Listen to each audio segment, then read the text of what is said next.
What's up, horror fans? Pete here from the Lassercast, where me and my good friend Danny over there, my co-host, talk about horror movies and streaming shows. We have been covering Anne Rice's Interview with the Vampire for season 2, and now we are all the way up to episode 4 already. So, 3. Okay, I'm sorry, guys. It's like 7 in the morning here in Texas. We're trying to get these out as quickly as possible. Danny, do you remember the title of episode 3? I don't, but I'm in no pain about that. Oh, there you go. All right. He's throwing in little puns already. Yes. So, this show's pretty fucking awesome, isn't it? Yeah, I'd also like to preference by saying that, yes, this is Interview with the Vampire. Oh, yes. yes. I've been referring to this, I think, since 1994 as Interview with a Vampire. Yeah. But it turns out that apparently Louis is the vampire. Oh, he's the vampire, all right. Yes. So it's funny because when we will message each other like, all right, we're going to record Interview with a Vampire this week. I'll always put like IWAV, and it never occurred to me until I posted a review of a short review of the 1994 original yesterday afternoon. And you were like, the movie's called Interview with the Vampire. And I was like, no, I didn't actually. I've been calling it Interview with a Vampire for 2 seasons now. It's all good. I think that when you type in Interview with a Vampire, it still comes up and everything. Yeah. I also go check that video out. It's a 45-second short of the 1994 movie. And next week, we're actually going to be recording, now that we're done with Apes Month on the Lassercast. Our last video on the Planet of the Apes franchise is coming out later today. Mm-hmm. Next week, we're going to be recording reviews of the original 1994 film Interview with the Vampire and its pseudo sequel, Queen of the Damned. So we'll be checking those out next week. But yeah, you said the show's pretty damn good, isn't it? Yeah, it's really damn good. I watched a 4.5-hour wrestling pay-per-view last night, and I started this episode at 1 a.m. Eastern time, and I was like, all right, I'm just going to set my alarm early. I'm not going to finish this. And I ended up watching the whole episode. I did go back this morning and rewatch probably the last 20 minutes just to make sure I was fully awake for it. But sure, this show manages to just captivate me in ways that other shows I wish would. Yeah. Oh, absolutely. I was I haven't made the thumbnail yet for this episode, but I think that when I write my little phrase that goes in the thumbnail, I was going to say this elevates the original material. It's kind of funny because you were just talking about how we watch or we're watching Queen of the Damned, the movie from 2002, to just kind of go along with all these reviews. And I feel so bad because I think for a lot of people, that's the first time they've seen the Queen of the Damned story. Like maybe they haven't read the book and they're watching that movie. So you get all this really cool stuff that's introduced in that movie, but it's just introduced so badly. Like there's a lot of big changes. And then this show kind of rectifies it, right? Like they mentioned how Lestat's master or his maker was this guy named Magnus. In that Queen of the Damned movie, they say it's Marius, who's another Vampire Chronicles character, right? In that Queen of the Damned movie, they have an organization called the Talamasca, which is not mentioned at all in the 1994 movie, right? But the Talamasca show up in this episode of the show, In this show, they take this existing stuff that is really strong and emotionally powerful, and they just make it more complex and interesting. You know, They also benefit, obviously, from like the main advantage of doing anything on television, taking any property that has been a film and putting it on television, is that you get to slow things down mm-hmm. and get a fuller picture of what's going on. The moment in the 1994 movie, and what actually drove me to rewatch the 1994 movie was last episode and the whole Theater de Vampire. Yeah. And that, the scene where it, from introduction to Claudia's death to Louis's revenge, is probably a 30-minute part of a 2-minute movie. Mm-hmm. And in Sounds this, right. and here we're already 2 hour and 10-minute episodes. These episodes, by the way, are not your typical, 1 hour on TV, which translates to about 42 minutes, 43 minutes after commercials. These episodes are given an hour and 15 minutes on AMC. Right. And even with the commercials, they come out to about a full hour. Like the commercial breaks aren't that long. Right. And so you're getting into, we've already gotten 2 full hours of getting to relish these theatrical vampires in France, led, of course, by Armand and by Santiago, who we both love, Ben Daniels from The Exorcist. Yeah. And we know where the story is going, but it almost makes it more dramatic, and it makes it more thrilling and tense for us, the audience, because we know where the story's going, but because they have so much time. Season 1 was 7 episodes. I'm assuming season 2 is, I think IMDb lists 15 episodes, so maybe it's 8 What? episodes. No. I think that's overall. Oh, So I okay. think season 2 might be 8 episodes.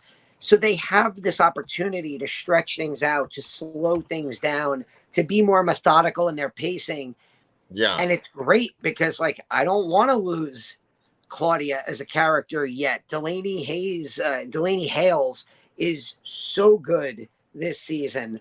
Yeah. I don't want, Ben Daniels to get scythed in half yet. I love Santiago on this show. Yes. I don't want, while at the same time, I want to see Louis finally snap. And we saw a little bit of that in this week's episode. And, Jacob Anderson does such a good job of playing like this, like, tortured soul of Louis, that I can't wait for him to just let loose as like the vengeance seeking Louis that, Brad Pitt got to do for about 2 minutes of screen time Yeah. in the movie. So I'm loving the pacing of this season so far. It's, the phrase slow burn gets a lot of negative stigma attached to it, because it's like, oh, slow burn is a fancy way of saying boring. Yeah. But I don't think, I think that slow burn really does mean that the fire is there and it's like you're interested in what's going on, but it's just not rushing to, and it's giving it time to really cook. And I think that that's what this episode felt like, is that it very easily could have rushed through 2 episodes of storyline, but instead they let this cook. And yeah, I'm looking at at our ticker and the laws of the coven. Like, that's like a really cool thing that they put into this that I don't think was in the movie, and they haven't mentioned yet. Yeah. In the movie, the Stephen Rea says, kill your own kind at one point. And that is one of their rules, which is that you can't kill another vampire, right? In this episode, in the end of the episode, they literally list the laws of the coven. But it's funny that you say this thing about a slow burn, because in this episode, even though it's taking a while to get to these beats that are in the 1994 movie, they actually are covering these like big periods of time quickly from the books, right? Because in this episode, this fucking amazing episode, we have Armand meeting Lestat for the first time. And in the book, The Vampire Lestat, I'm pretty sure, granted, it's been like over 20 years since I read that book. I'm pretty sure that there is a section where Lestat and Armand meet. And Lestat being sort of like the Gary Stu, right? The male version of a Mary Sue. Like Lestat is just like the rock star, superstar of these vampire chronicles. He's just like the greatest thing since sliced bread, right? And he does fucking make the Theater de Vampire. That sequence, I do remember that sequence where like he meets Armand and he's Armand's in charge of this coven that has these very rigid rules. And the rules that the vampires follow are kind of these typical vampire superstitious rules that you would picture from like vampire movies and vampire books, where like humans can't find out about them. They have to be in the shadows. I think they're called the Children of Shadow or Children of the Dark, something like that. See, that was something. It was Children of either Shadow or Dark, but yeah, like that. Basically, they were following the rules to their own detriment, to the point Right. where they're like living in squalor. He says, Right, and I just love that sequence. It's a really great fucking sequence where you see that coven and Armand sitting there watching a vampire writhe on this like block of stone. And, he's saying basically how you broke these rules, and they just sets him on fire, showing how powerful Armand is, right? The rules kind of keep them. I think Lestat keeps calling them like grubs or whatever when he does eventually interact with Lestat. But it's just this great sequence in the book, and it's this great sequence in this episode where Armand is in this fixed mental state, and it's making him miserable. And then all of a sudden, there's this new vampire that shows up, and he's that even though they're supposed to be hidden from the public view, people aren't supposed to know vampires exist. He's on stage performing, like captivating audiences every single night, And there's so much stuff that they like flash past real quickly. But like in the Vampire Lestat book, one of the first people that that Lestat makes into a vampire is a violin player named Nicky. Now they make Nicky kind of comical and silly in this episode, but in the book, he's actually like Lestat's like dear friend that he knew previously to becoming a vampire, and then he like converts him into a vampire later. But that whole sequence, oh my god, that whole sequence of like Lestat and Armand interacting for the first time. Like let's talk about when they meet on the street for the first time. What'd you think of that? No, it's great. Like I love the idea that I feel that this is something that comes up in vampire fiction a lot, that there's always this idea of, usually it's the lead bad guy of the series, the vampire who's like the big bad, whether it's Buffy or something else, that is like, we are, by the fact that we can live forever, we are just superior to humans. So why are we hiding when we are the superior race? Right. And right. Lestat has a lot of that, big V energy in him. And the scene on the street is great. My favorite scene in this episode is when Lestat and Armand are communicating telepathically while he is acting on stage. Mm-hmm. And it shows how the vampire brain works, that he is capable of acting on a stage in front of a crowd while holding a full telepathic conversation with Armand in the crowd, while he's like scanning the crowd and looking for who's talking to him. Mm-hmm. And you really get like a sense of just how elevated these vampires are, that like their brains work in such a different way. and they're so much more elevated than us. Like they can multitask to the nth degree. Yeah, yeah. And Have a telepathic conversation while also performing this like complex play. Yeah, I love that. And you know what's the best part about that sequence is that it gets mirrored in the end too, where Armand is once again in the audience and Santiago's having a conversation with him while he's performing on stage too. I mean, there's three rock solid scenes with Lestat and Armand in the beginning of this episode.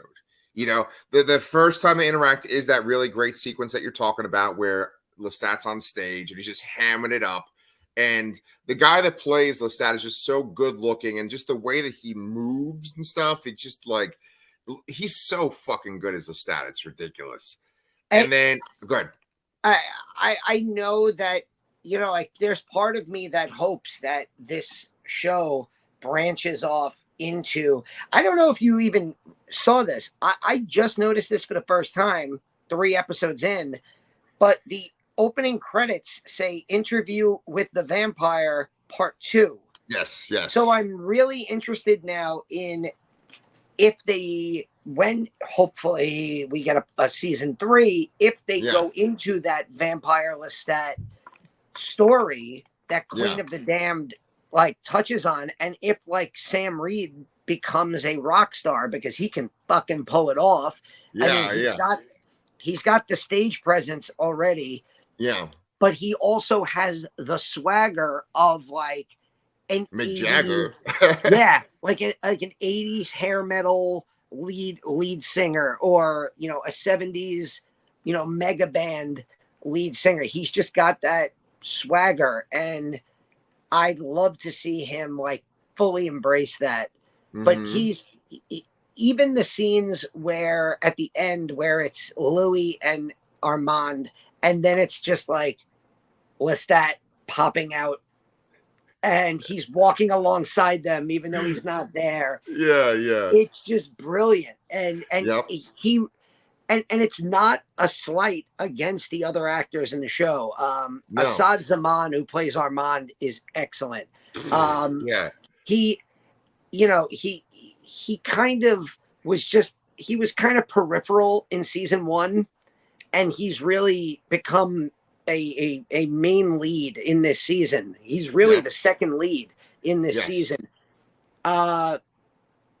Obviously, Jacob Anderson is excellent. Delaney Hales taking over the Claudia role is fantastic.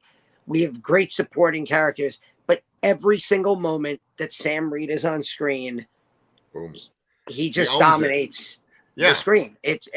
I almost feel bad for the other actors in the show. It's just because he's so fucking good. And, you know, it's funny because like Anne Rice made Lestat to be like the hero. In the first book, Sherry was kind of explaining this to me yesterday, that like, you know, he of course is super charismatic and cool in the first book, but he's more like the villain of the first book. And he's like the villain in the Tom Cruise movie, right? Where, you know, you don't really root for him because he's such an asshole. But then like once the Vampire Lestat book comes around, he is just like the Superman of this series, right? Where he's just incredible and he does everything, and he's like the one that does the most and the most exciting things. Sam Reid, right? When he found out he was gonna be Lestat, he actually started to like learn the piano and like start to like develop his music playing skills and stuff, because he loved the books so much. And he knew how much Lestat was involved with playing the violin and playing the piano and acting in the theater and stuff. So like he rose to the occasion of playing this like sort of this, you know, super huge character.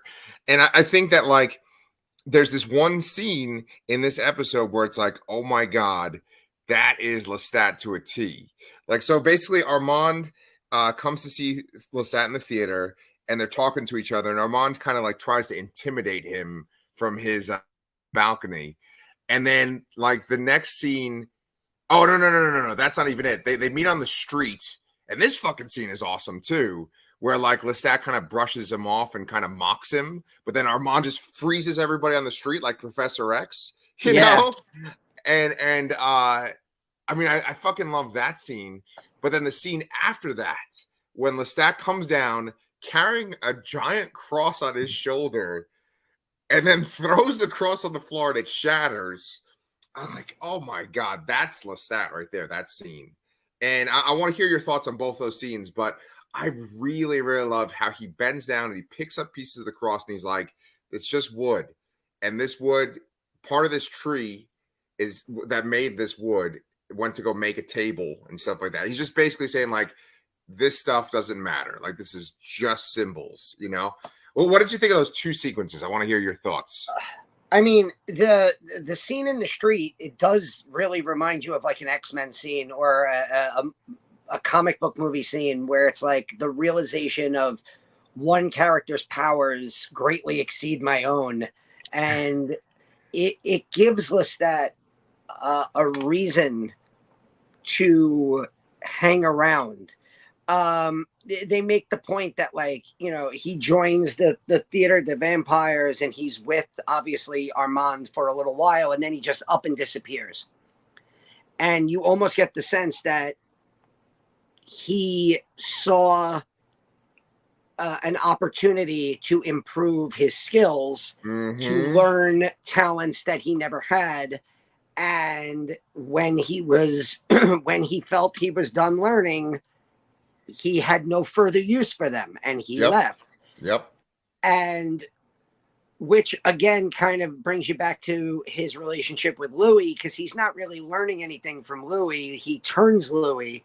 So it's much more of a, you know, Lestat probably does love Louis more in his own bizarre, you know, way, in the way that Lestat can show love, as opposed to Armand.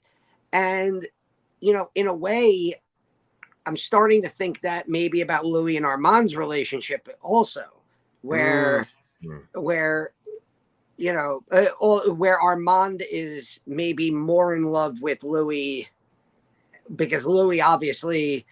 So I kind of feel bad for Armand in all of this, because he's probably he's basically the third wheel of of like a hot vampire orgy. He's like the third. It's funny. Go ahead. Oh no. And as far as the scene, just the image of him walking down the steps with the cross, it was like 1:30 a.m. Eastern time. I'm like half asleep, and I just started like laughing because I'm like, that's just unfucking believable. Like, I can't believe it felt like something that, had this been on TV 20 years ago, there would have been like an uproar on like conservative think tank shows about, you know, they're besmirching the name of, you know, our Lord.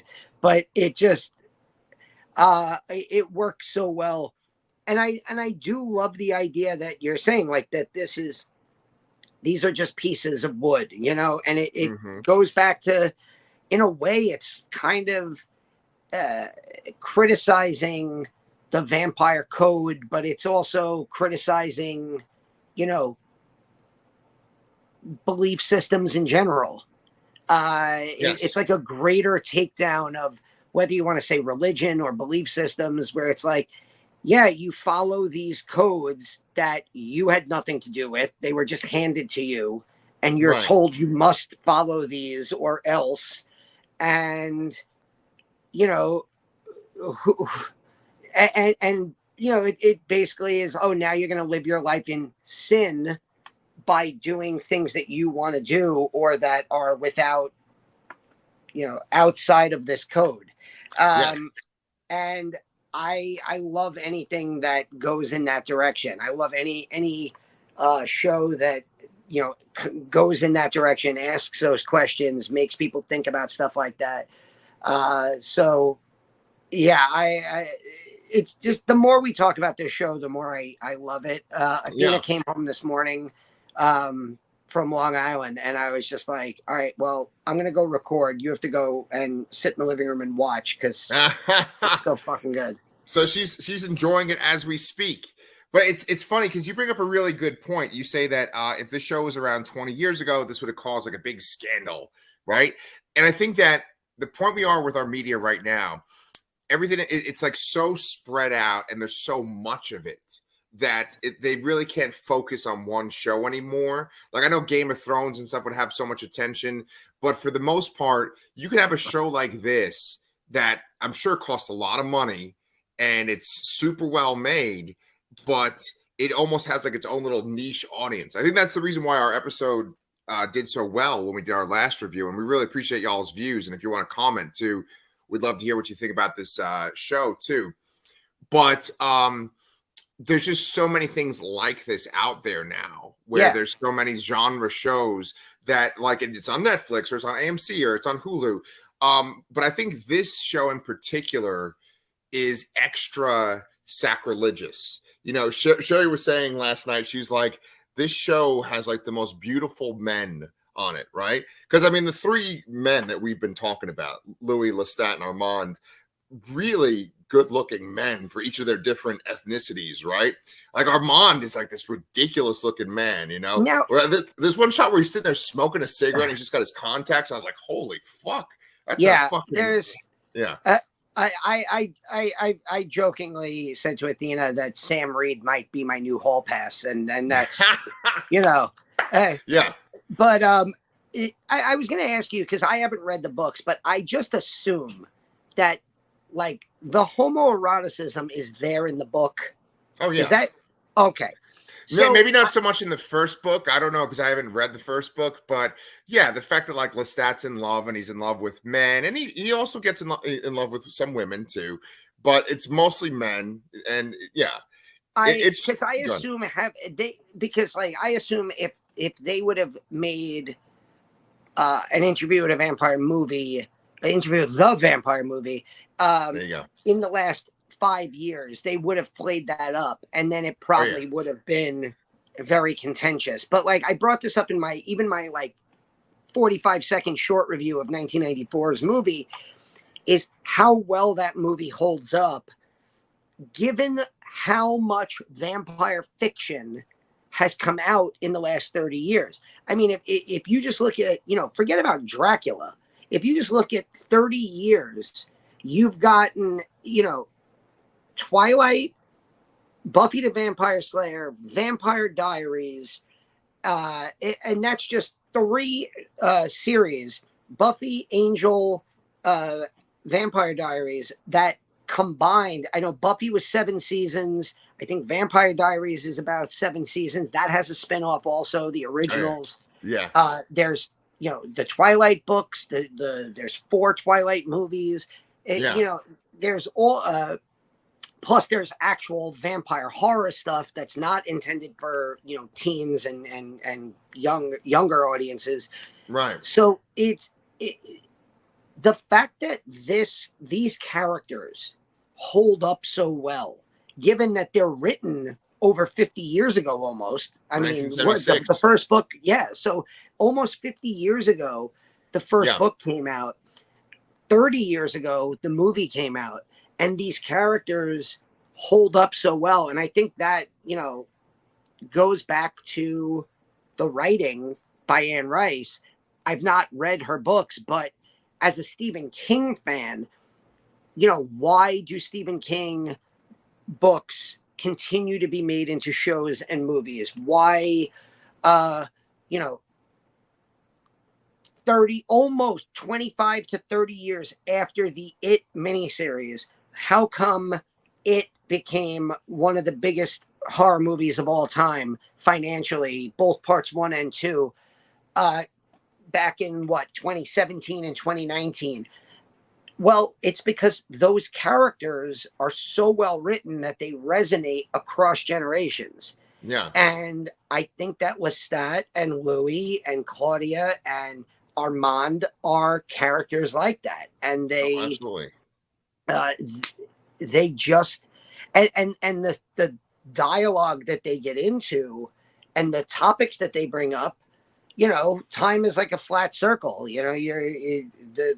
The conversations that they were having 50 years ago are now prevalent conversations again. Yes. And I think that it really shows that these are timeless stories. And as far as it being like a niche show or a niche audience, I mean, it got a second season Yeah. in a time where, because there's so much content out Yeah. there on so many different platforms, it's so quick for them to just say, "Oh, we're cutting bait on this Yeah. series," because it's, if they're not, the audience isn't there, and there's 52 other vampire shows that they could watch on Netflix and Hulu and Apple TV and Paramount Plus and all these other things. So I think just the idea that it got a season 2, the idea that, like, these videos, we're not a big YouTube channel.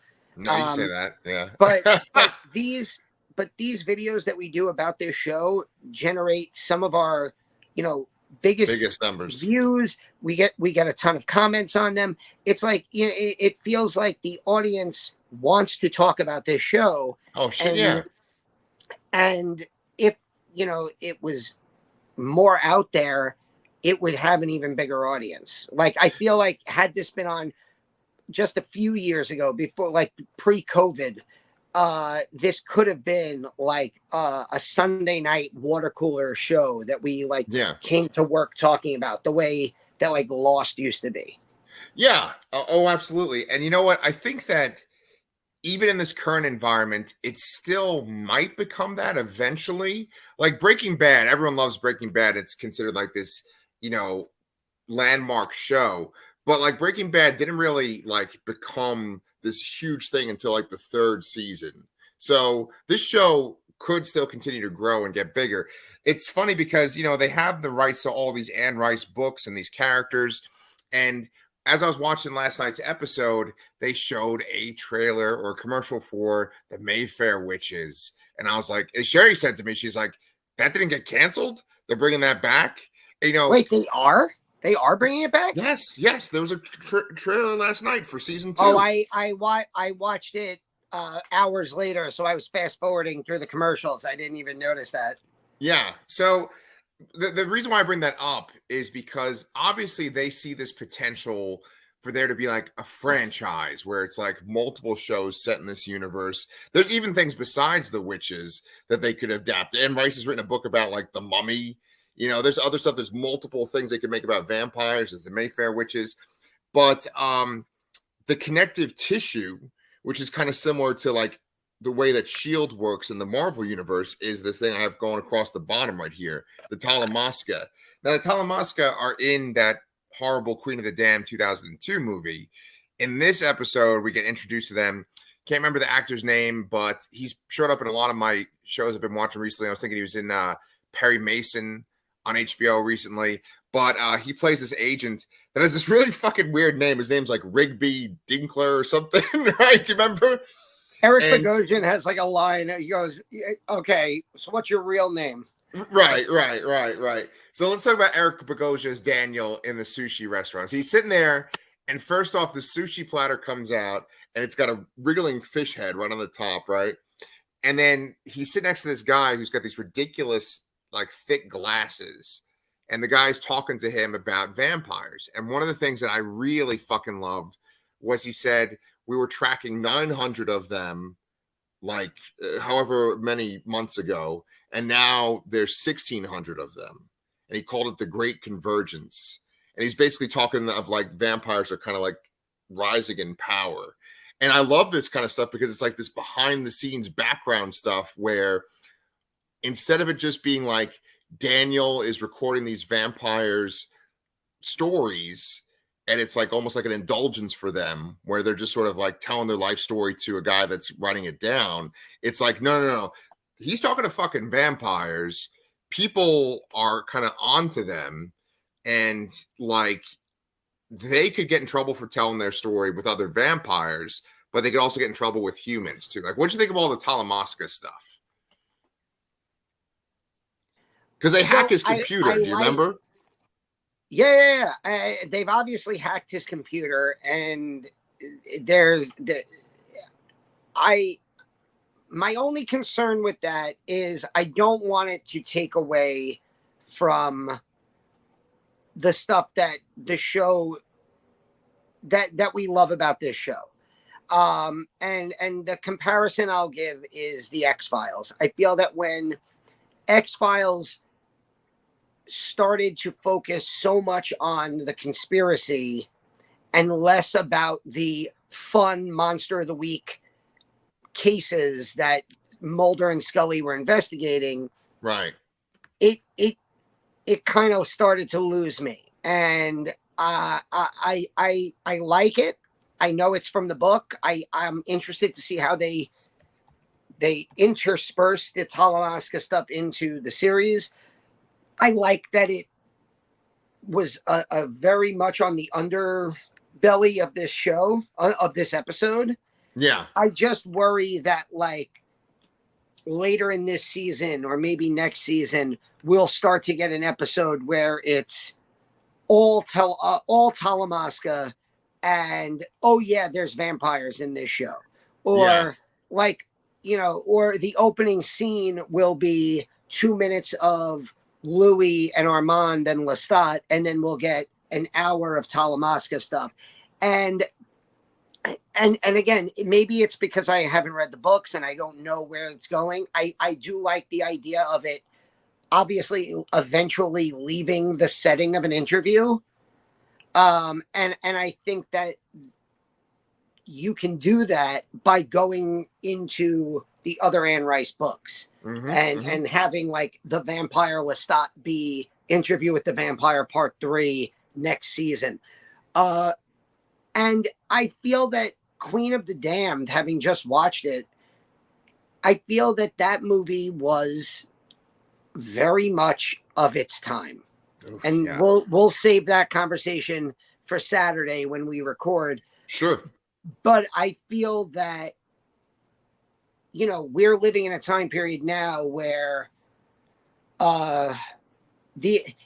it's almost bizarre how opposite things are, where now they'll take one book or one story and they'll break it up into two, like Dune. Dune is one book. They made 5 hours worth of movie into 2 movies based on that one book. Whereas in 2002 or 2001, they were like, we have the Vampire Lestat and we have Queen of the Damned. Instead of making 2 movies, let's just smash them into one. Right. Whereas like today, you might have the Vampire Lestat Part 1, Rebel Moon Part 2. Yeah. Oh man. The Vampire Lestat Part 2, The Scargiver. Right. Yeah, no, of course they can like stretch things out. And it's funny because when you watch that Mayfair Witches thing and then you see this Talamasca guy, you're like, oh shit, are they gonna like cross over with these two? Because the vampires and the witches, I think, do cross over at some book that's not one of the ones that I've read, right? But the Talamasca are in like all of these books. And I do have that same kind of fear that you're talking about of like, oh God, what if like the lore becomes more of the thing? I don't think that's going to happen. The showrunner for this fucking show is fantastic. Like, I was watching the show last night and I was saying to my wife, I was like, how did they make this show so fucking good? Like, how is it this good? Like, there's one point last night, we're kind of jumping around a little bit, but like at the very end, Louis is sitting in a bar and he's talking to Armand, and Armand is like pressing him to get answers so that Louis can reveal that he actually was made by Lestat.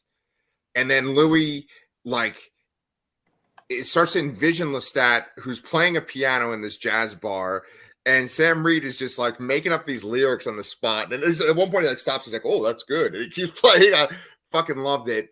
And then Louis just gets up and just shouts at Lestat, who's not there, and then leaves. And then they play that amazing violin music the show plays every so often, a really quick violin music. And I was like, God damn, this show is so fucking good. And then he runs into Lestat in like under a bridge, and Lestat says, kill me. Show me the only way that you can show your love. Kill me, right? And he just smashes Lestat's head against the wall, and you find out that he killed this innocent human. And just the way that scene is acted out with Armand's like cold, almost unmoving, you know, like stoicism, and Louis sort of cool, casual, fun guy persona that he puts on, but then his like real dark, you know, traumatized Tortured. self comes out. It's just, it's so, and then just Lestat just like dancing all over the fucking place like a peacock. It's just so good. And luckily, the books never get bogged down by the lore, because it is always about these guys and how they feel. It's always about their fucking emotions. That's for sure. So go ahead. Oh no, the only other thing I wanted to mention about this episode is Claudia, Yeah. because there's this great scene. The whole episode is basically about how the coven, the theater, the vampires, they're gonna take her in. She's desperate to be a part of something in the vampire world. We mentioned this last week, how she says in the premiere, like, I've only met 4 vampires and they're all assholes. And the second, and she's so desperate to like cling on to any other vampires that like she befriends that old vampire woman in the woods who throws herself into the fire. She's so quick to want to join the theater. And there's this great moment at the end where they like indoctrinate her into the group. They read her the laws. She drinks of all their blood, and then they give her this dress, and they're like, you will play this character for the next 50 years. And the realization on her face, and Delaney Hale's so good, again, without speaking, just the realization on her face that like she thought this was going to be an exciting part of her new life as a vampire, that she was going to be with this coven of vampires. They were going to be putting on these amazing shows. And then all of a sudden it hits her, oh, I'm still in the body of a 14-year-old girl, and I am doomed to play this character for eternity. And to watch her go from like, she spends basically 55 minutes at like the highest of highs, the happiest she's been in the show, only to like crush her spirit at the end, and to now see where that's going to go in the future episodes, again knowing the obvious ending to her character that we know, Yeah. is just an added like character moment from this episode that I loved. Yeah. It's funny because in the movie, especially the movie, it's all about Kirsten Dunst realizing that she's never going to grow into a woman, and she kind of loses her mind at one point, like just because she realizes she can't become a woman. You know, she has that corpse like in her bed, covered by the dolls. She like tries to cut off her hair, and you know it just keeps growing back. We know that that's Claudia's fate, that she's already kind of had a breakdown like that in the first season, but we also know that it leads to like a decision that ultimately leads to her demise in this story, right? But the whole sequence of her like joining the theater, that's not in the book. Like they hang out with those theater vampires, but she doesn't like become an active member. It's so funny because you're like, oh, the last thing I wanted to mention, I was like, dude, there's like 15 fucking things in the theater that's worth talking about, right? Like, first off, I got this ticker right here called the Rat Box. And I just love how this episode has this great framing device where between the stuff with Louis and Lestat and Armand, there's the stuff with Claudia in the middle. And it's just Claudia kind of learning the ropes of the theater. And it's like the coven that Armand had in the first part of the episode, they evolve into this theater and they have a system. They still follow those coven rules, but they have this like theater system that they follow, right? And so there's a fucking sequence where they take the corpse of the victim that they've killed on stage and they put him into a box. Then they open up the metal wall and rats come in and eat the corpse. And there's a fucking Holocaust joke too. I was like, Jesus Christ. Did you catch that? The Holocaust joke? Yeah, that scene reminded me of what is the name of Hannibal? Oh. Except with the pigs, where Yeah, like yeah, yeah. Mason Verger uses the pigs to like eat the remnants of his victims, and he Right. plans on having Hannibal Lecter eaten by pigs in that. Right. But yeah, that I did like that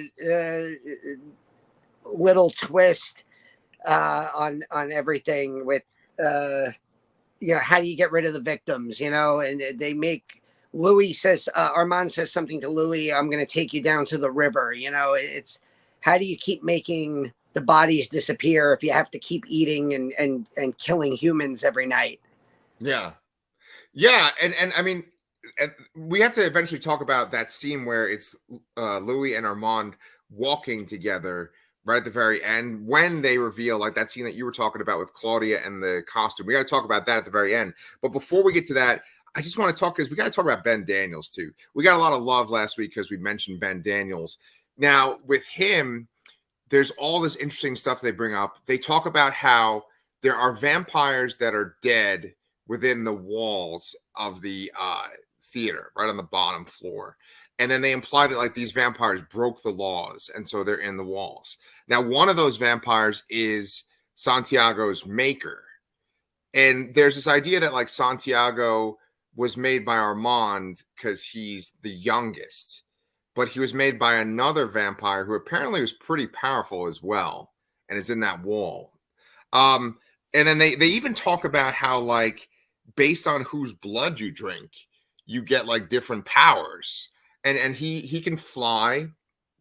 And I can't remember what the other one, like hypnotizing people, I think was his powers. Like Yeah, obviously, that's what Claudia is like obsessed with, how he like hypnotizes people to feel no pain no pain. before. But also that the imprisoning people in the walls, that's really what was done to Louis in the movie. Before Armand rescues him and he goes on his revenge kick. Yeah. Yeah, I thought that was like I was kind of thinking that maybe there were vampires that were alive that were in that wall. I think that they are going to put Louis in that wall at the end of this season, and then what'll happen to Claudia will happen to Claudia. But I mean, really, that's just another sequence where Ben Daniels is just fantastic. He's put on his makeup in the mirror, and she's asking him how does he hypnotize people in the show and stuff like that, and they had this like bond, but you could also tell that he doesn't trust her. Because one other thing too that we should mention for this episode is that Louis and Claudia have been just like over and over again repeating this story that they've made up about this vampire named Bruce. Bruce. Right. And so they have to always repeat the story so that they make sure their lines are the same. And then like Ben Daniels kind of has this moment before he goes on stage where he almost like catches her. He's like, wait, so Louis the one from Chicago? And Claudia even says, she's like, one of my gifts I earned was that I was really good at lying, and he kind of like chuckles at that. Yeah. So I mean, I just love that fucking sequence. Let's talk about that sequence with Louis and Armand in the sewer before we end this. So take it away. So it looks as if like, yeah, as you put, it looks as if this is like the death march of Louis, and that Armand is going to literally, use his pyro force to burn him alive at the end. But he inevitably leads him back, effectively just back to his home. And I mean, is it just as simple as like Armand has fallen for Louis and he's willing to put the lie and the fact that he murdered his maker or murdered Lestat